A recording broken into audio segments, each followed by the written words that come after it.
Hey there, friend. Welcome back to the Intentional Documentary Podcast. We're on episode 47, which is a continuation of the last episode. So, in episode 46, you heard a whole earful on practicing awareness and why it matters. And you heard me get up on my soapbox there for a little bit.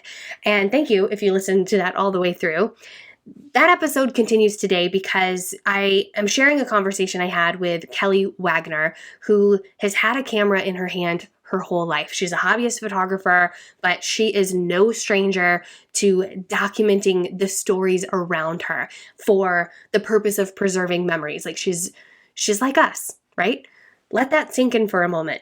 She's a lot like us. She values recording parts of her life that she wants to remember and reconnect to and that she wants to share with other parts of her family. She also shares in this conversation how going through the preservation project expanded her own awareness and intentional connection.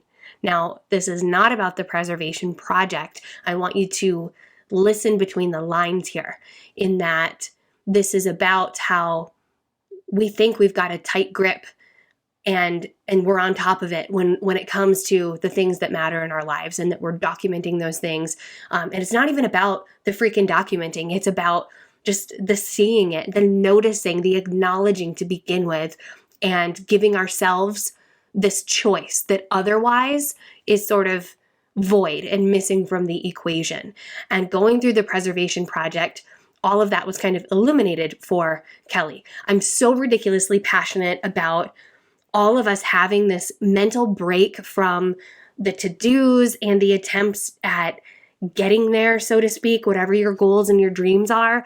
At the end of the day, this is the work that matters that we mistakenly think that we've got a grip on for various reasons. So go ahead, give this a listen. I'll talk to you on the other side. Enjoy the story.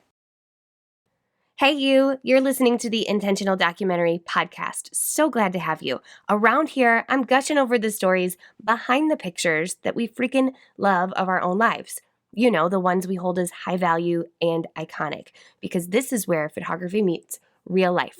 I'm your host, Marie Moss, and I believe that the best way to approach your photography is through your lens, your way. Through insightful conversations with photographers, I'll explore preserving life with your camera and using what lights you up to grow your brand.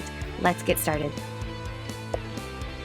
Kelly, thank you so much for agreeing to come on to the podcast with me today. I know this is your first podcast episode, so welcome. It is. Thank you. Thank you for having me. Yeah. So before I jump into my questions, can you just give a quick introduction of who you are and what you do? Sure. My name is Kelly Wagner. I am a mostly hobbyist photographer. I do photography a little bit for some friends and family when they need it, but I don't really officially have my business all set up.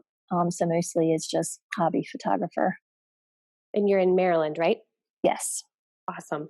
So, Kelly, you sent me an email in the middle of February that made me just about fall off of my chair.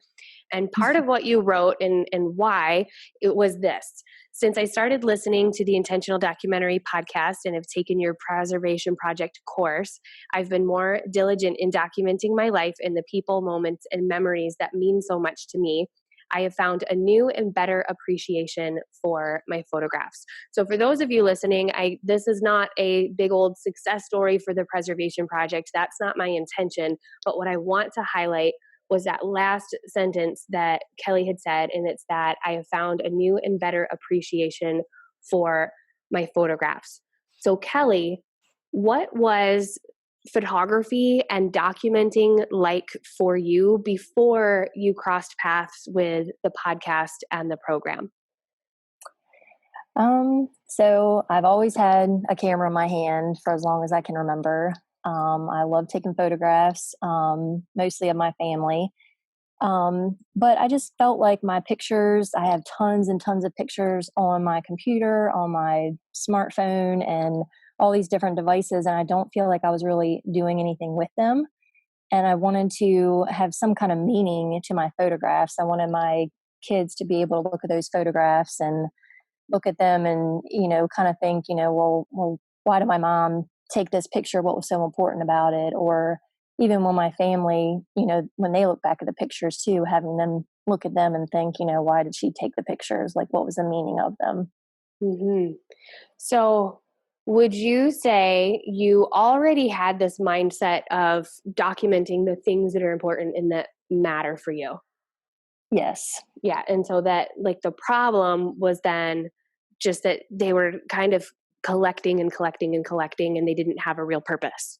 Yep, Yeah. absolutely. Okay.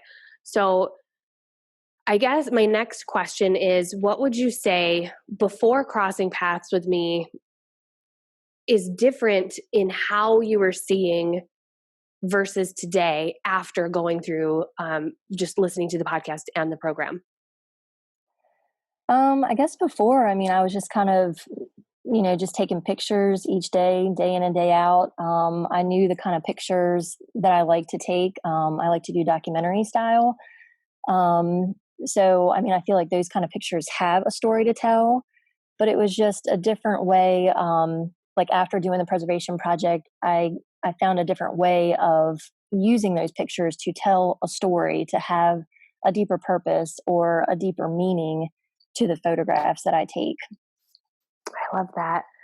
Yeah, I'm like writing down notes as you're talking, because it is no secret to the listeners of this podcast that I have been talking about. So you might not have heard much of this yet because it's been what I've recently recorded, actually episode 46, that will be the episode a couple episodes before this one. um, and basically I'm finding that a lot of people kind of are like, have this mentality of, well, I'm already documenting my life, and I know that I'm supposed to print my pictures. I know I'm supposed to organize my pictures, but so I don't need to spend money for somebody to tell me to do that. So they look at the preservation project and have this like assumption that they are already doing what this preservation project is supposed to give them. So that's like that. With going back to what you had said, I have found a new and better appreciation for my photographs, and what you like just said, that you found this like just different way of using them that has this like deeper meaning. What would you say to those people who are kind of like looking at the preservation project and they're like, well, I'm already doing that, I don't need it? I would just say, not just your pictures, but, as far as a preservation project, is just, just taking a second to like just reflect on what your life as a whole means to you, like your family life and the things that you do day in and day out, that you enjoy now that maybe 5 years from now is going to be completely different. It's worth taking the time to just document that, just, silly things, like that your kids do, or fun things that you do as a family. It's not always about taking photographs. It's nice to have the photograph there to tell the story and to have it to remember, but it's also being present in the moment and just enjoying the time, right then and there. Yeah, I love that. There was another participant, Matthias was his name, and I remember, I think he was in your group, um, and you may remember this. He shared a photo of his wife in, I think, if I'm remembering correctly, she was in the nursery for their daughter, or her bedroom anyway. She's pregnant with baby number two, and she fell asleep. And he had posted in the group about how going through this process, instead of just that autopilot that we get so often as photographers of see moment, grab camera, he actually Mm-hmm. paused and like felt something. And that was, I remember he just talked about like what a big shift that was for him. Um, did you experience moments like that too? I did. Yes, Yeah. absolutely. So outside of this, you and you even already kind of touched on this with just how it's like looking at your life as a whole. It's not just about photography and documenting per se. Um, and this carried over into connecting with your family. Can you share the story about your time spent with your uncle? Sure. So I found out last March that my uncle was diagnosed with terminal cancer, and I knew that I wanted to do something special for them. So I asked if I could take family pictures on their farm, and they said, of course, definitely we would love that. And I did that, and I ordered some wall art for them to have in their home. And I also put together all the pictures and made a slideshow for them that was set to music. And Awesome. it was so special, just seeing them look at the slideshow. And it was never my intention to make them cry, but they did. And it made me feel really good because I was able to give them, I don't know, give them that, you know, I don't know, that time in their Mhm. life, and for letting them just to kind of take it all in, because they knew that, shortly after, that their dad wouldn't be there, that much longer. So, seeing them, look at the pictures and everything was, just really neat for me to see. And then for them opening their wall art that I gave to them and seeing their facial expressions and to have them actually see it on their walls was really powerful. Yeah, no kidding. Okay, friend, do you have a to remember list? We kind of move through our days and document whatever comes up along the way in a beautiful but kind of random way. What if you tried the intentional documentary approach? What if you slowed down, looked at different parts of your life first, the parts that make you really feel something big, and then document from memory? It's a very different vibe than running around afraid you're going to miss something, and I think you'll like it. So I've put together a PDF to help you evaluate different areas of your life that haven't been documented yet, the to remember list. I hope you'll keep it close so when a story pops up on your heart, you have a place to jot it down in a word or a phrase that'll evoke the story to document later. This practice helps elevate your awareness to things that deeply matter to you and cranks up your ability to anticipate your next opportunity to document it. So visit fearlessandframed.com/remember to get the free to remember list PDF. Once again, that's fearlessandframed.com/remember. And you had said in your email how the time that you spent with him at the hospital, I think when you were visiting him at the hospital, you had a conversation with him. And even his daughter said, I didn't know that about you, Dad. Hmm. Um, you had wrote, I'm thankful for having him in my life and for the preservation project to make it a priority to connect with the people that matter most to us. So I'm really curious around like what was it that I wouldn't say like an aha moment, or maybe it was something that you already knew but it just became amplified through the preservation project to make you show up a little bit differently. Hmm. I would say the preservation project, um, the connection part was definitely what I wanted to share the most, and that was, about my Okay. uncle with his terminal illness.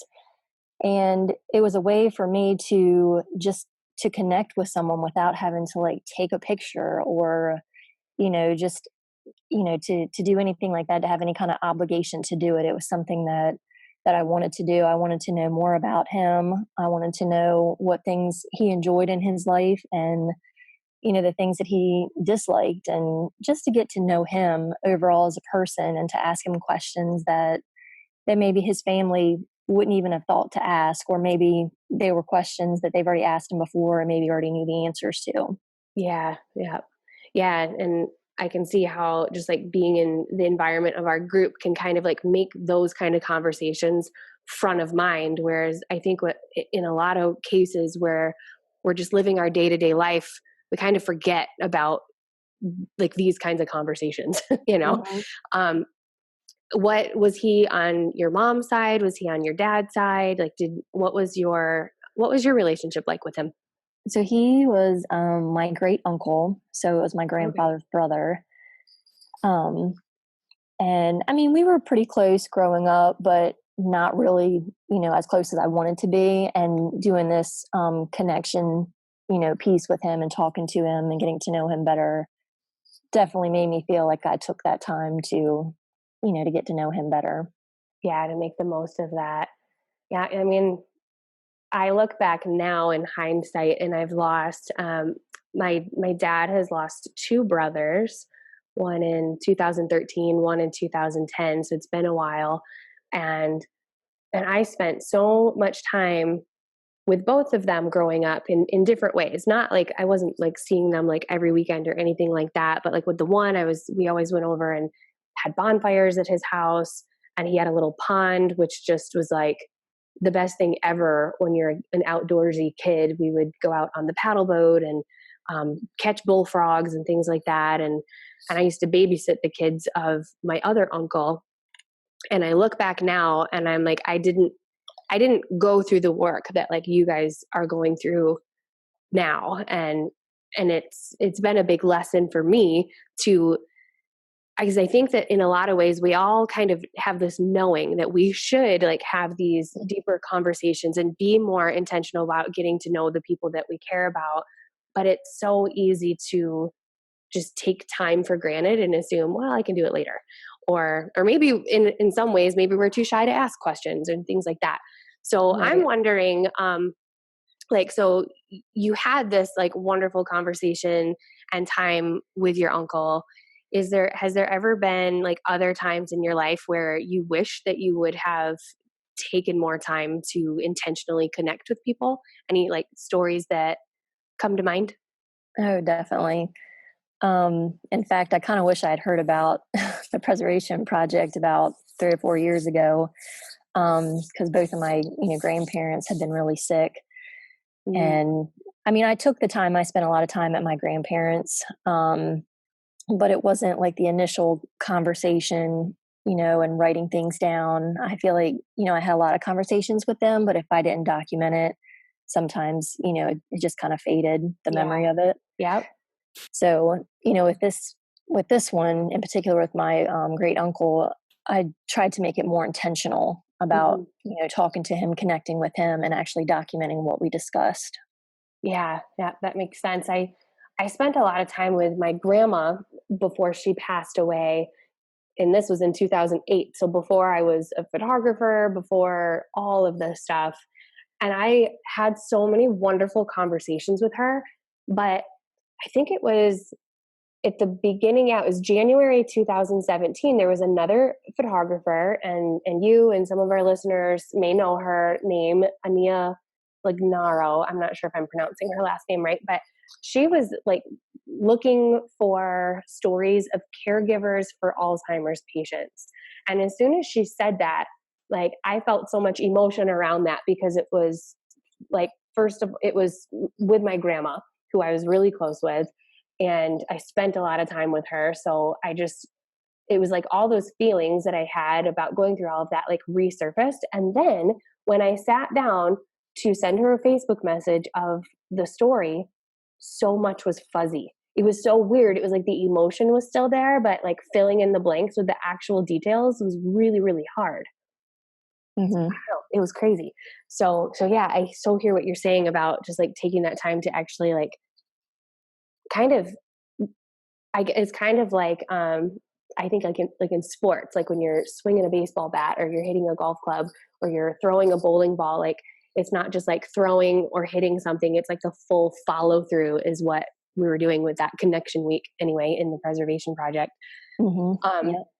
so you sent over, I see your iconic photo. Can you describe that to us? And for those of you listening, it will be in the show notes. Okay. So it's not very much to it, but it is just a picture of a bridge. And the significance of this bridge is it is a symbol of like a pathway of connection and unity between all of my family. So my family were very lucky in that we all live next to each other, and between each of our houses is a bridge, and the bridge is handmade. And we just enjoy each of these bridges because these bridges, it's where our kids play in each other's yards. It's where we go and have family dinners. It's where we have birthdays and celebrations and barbecues. and it's where the kids go over and run over to where my grandmother and grandfather used to live, and go fishing in their pond. We ride four-wheelers. So it's just a connection piece that we use to help all of our family stay together and connect with everyone. That is such a cool story. I had no idea that you all lived so close to each other. That is really, really special. Mm-hmm. So who makes the bridges? Well, my dad made one, and then my brother-in-law made the other one, and then my sister's fiance made the other one. Yeah. All right. Well, just a couple more questions, and then I'll let you off the hook. My next question is, now that you've been out of the preservation project for a few months, how are you using some of the practices today? So, since the preservation project, I have done 2 photo books of all the pictures. Not all of my pictures, but at least 2 years. I put them together in 2 different photo books. Plus, all the pictures that I've had on my phone, I've been really intentional about putting them in albums as well. And for that, I use chat books, which I can't say enough about them. I just love them. I do too. But it's so easy. You can just simply, add the picture and then add, like a story or something to the picture if you wanted to. So I try to do that each, I'd say 1 or 2 months or so, just to make sure that the pictures are off my phone and that they're in a book. Yeah, I don't think I've ever added a story to my chat books, but that's something that I've been kind of regretting about a lot of the prints that I've made, is that, like, I have this photo book that I love that I called The First 5 Years in Parenting. And it really is from the day that my daughter was born until her 5th birthday. And my goodness, I look through that thing and I'm wishing that all of the stories that are in my head, that I would tell them as we just looked through this book, like, I think 2 weekends ago, actually. And so there's so many things that I was telling them as we were looking through them that I'm like, I've got to get this out and onto paper or onto something, because the photos are great, but they're still missing details that I want to relay. So that's really cool that you are putting stories right into the chat books. Are you doing that on your phone, or do they have a desktop app too? Do you know? They do. Yeah, they have both. I usually just do it on my phone just because it's more convenient. But Yeah, you can me do it on too. both. Yeah, Yep. cool. Yeah, in your email you said you have like 27 chat books or something Yeah. like that. I love that. Well, my kids, they grab them all the time and read them. And I guess when I had sent you that message, that's how many I had. But I found a whole bunch of them. But so I have a whole bunch more. They were like hidden somewhere. So I actually have like 40. Oh my gosh, that's amazing. Did you buy any of those? I think they sell like a thing, like bookends basically for them, or like different shelves for them. Do you have them displayed, or are they in a I box? I don't have any of those particular ones that they sell, but I do have like a bookshelf like in my kitchen, and they're on there, and my kids will randomly grab it and they'll want me to like look at the pictures with them more so than just a regular book, that they actually read. Yeah, yeah. It's so nice too. I mean, and even though it's not like a conversation like you had with your uncle, like those, having that tangible evidence that you paid attention to something and them reading it, like that is a form of really intentional connection, I think, because Mhm. it's expressing yourself. Mhm. So I love that. Thank you so much for being on here. Is there anything else that you want to add before I let you go? Nope, I don't think so. I'm just so grateful to have found you and the preservation project. Well, thank you. Do you have a website or an Instagram handle that if people want to connect with you? I don't have a website. Okay. I have it's Kelly Wagner Photography on Facebook. Okay, on Facebook. Awesome. So Mhm. I'll link to that in the show notes for all of you listening. Thank you so much for being on, Kelly. All right, thank you again for having me. It was really that one line in Kelly's email that made me want to record this episode. She wrote, I have found a new and better appreciation for my photographs. I feel like Mic drop right there, because that was coming from someone who has always had a camera in hand. Like, she was no stranger to making pictures of her life. But just like Kelly said, the preservation project and this practice is about looking at your life. Documenting is just a tool inside of that to anchor the awareness habit so that you see more of your stories and more of your opportunities when you're not looking for them. So I'm turning the table back to you. Here's your gut check question of the week. Do you have a practice to slow down, deeply reflect, and respond regularly? If so, are you practicing it regularly? Most people reflect on their lives in terms of status. Where am I at? What are my goals and my dreams? What do I need to do to get there? What have I accomplished already? And maybe they celebrate it for a little bit, but it's really kind of fleeting because we're already moving on to what's next. So that's not the kind of reflecting that I'm talking about here. This kind of slowdown session is a mental break. And even still, when I say something like mental break and reflecting, people think about putting the to-dos and the hustle and the consuming on a shelf and maybe going for a walk and practicing physical exercise, or maybe numbing completely with a Netflix binge or reading a good book or going to a float spa or whatever. And those, don't get me wrong, they're wonderful, needed forms of self-care too, but we all need to give care and attention to our stories. They are the gateway to richer connection. And I'll just leave you with that. Next week, you'll hear behind the scenes of a recent marketing review I did for another documentary family photographer in our community. And you'll learn what I looked at, what actions I gave her, and hopefully it'll give you a DIY process to do kind of your own marketing review. I hope you have a wonderful week, and I'll talk to you next time.